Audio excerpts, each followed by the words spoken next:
আসসালামু আলাইকুম।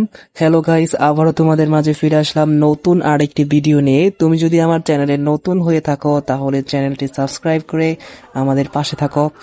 চলো দেখে নেওয়া যাক কিভাবে আমরা এসএসসি পরীক্ষার্থীদের রেজাল্ট দেখব। প্রথমে যে কোনো একটি ব্রাউজার ওপেন করে নিবে, তারপর সেখানে ওয়েবসাইটে গিয়ে ইবুট রেজাল্ট সার্চ দিবে। ইবুট রেজাল্ট ইবুট রেজাল্ট সার্চ দেওয়ার পর তারপরে প্রথমে দেখবে যে একটি লিঙ্ক শো করবে। এখানেও তুমি তোমার রেজাল্টটি দেখতে পারবে এবং এখানেও দেখতে পারবে, সব জায়গায় দেখা যায়। সেক্ষেত্রে আমরা প্রথমে দেখব যে এডুকেশন বোর্ড বাংলাদেশ, এখানে আমরা যাব। তারপর এখানে যাব, এসএসসি দাখিল ইকুইভ্যালেন্ট সিলেক্ট করব। সিলেক্ট করার পর ইয়ার, যার যে পাসিং ইয়ার, এখন তো বর্তমানে যাদের রেজাল্ট বের হবে তাদের তো 2024, আর এখন যাদের যেই পাসিং ইয়ার সেই পাসিং ইয়ার সিলেক্ট করবে। সিলেক্ট করার পর বোর্ড সিলেক্ট করবে, যেমন যাদের যেই বোর্ড সেই বোর্ড সিলেক্ট করবে।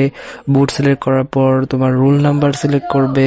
রোল নাম্বার সিলেক্ট করার পর, যেমন আমরা রোল নাম্বার সিলেক্ট করতেছি, রোল নাম্বার দেওয়ার পর রেজিস্ট্রেশন নাম্বার, তোমার যে রেজিস্ট্রেশন নাম্বার ছিল সেই রেজিস্ট্রেশন নাম্বারটি এখানে দিবে।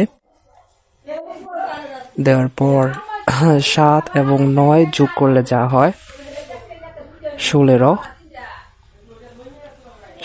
টাইপ করব।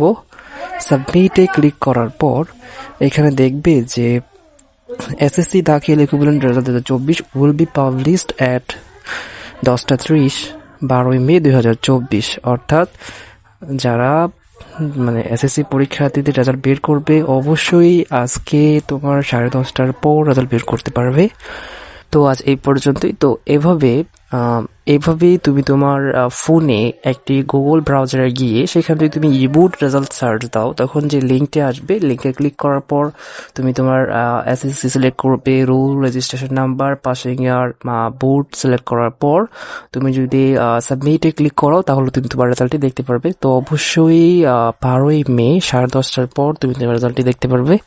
তো এরকম নিত্য নতুন ভিডিও পেতে আমার এই চ্যানেলটি সাবস্ক্রাইব করে রাখো এবং পাশে থাকা বেল আইকনটি অন করে রাখো। আজ এই পর্যন্তই, সবাই ভালো থাকবে। আসসালামু আলাইকুম।